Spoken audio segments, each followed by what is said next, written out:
Hey everybody and welcome back to our channel. If you'd like to use the Snapchat My AI chatbot effectively and you are looking out how to do so, in today's video we are going to guide you through some steps for that. So let's get started. So once you open up your Snapchat application, you can look out for your AI. So you can go to the chat tab and go to the chat piece right here. And under this chat piece right here, you should be finding option of your AI.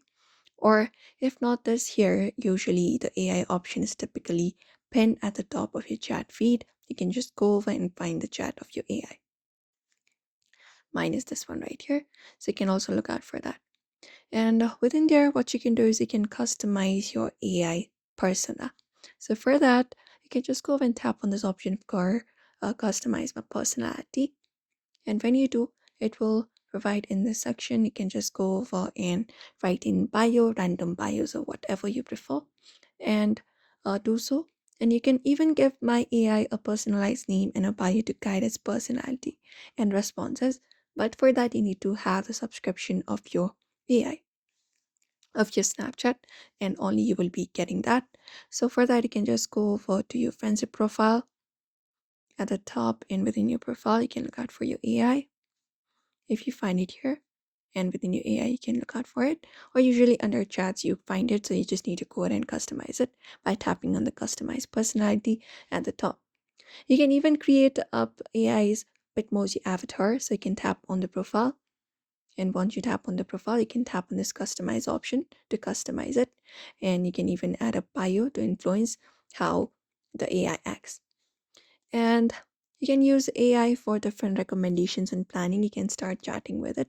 So if you want suggestions on local business, you can type in a similar kind of prompt like suggestions on local business and hit send. And when you do, it should provide you with the basic ideas. And even if you have your location enabled, it will provide you relevant suggestions. And even if you want to plan trip or get creative ideas, you can just go over and type it in this chat box right here and tap on this send. And AI should probably give you everything that you're asking for. And that's it. You can even use this AI to create snaps or transform the existing ones and create a new snap as well. And that's it. If you want to delete your past interactions, you can just go and delete it by tapping on clear data. And that is it. If you want to use the AI effectively, you can even update your Snapchat application to the latest version frequently if there is any kind of update. And that's how you use the application properly. So that is it, everybody. We hope this video was helpful. Do not forget to give this video a like and also subscribe for more tips and tutorials.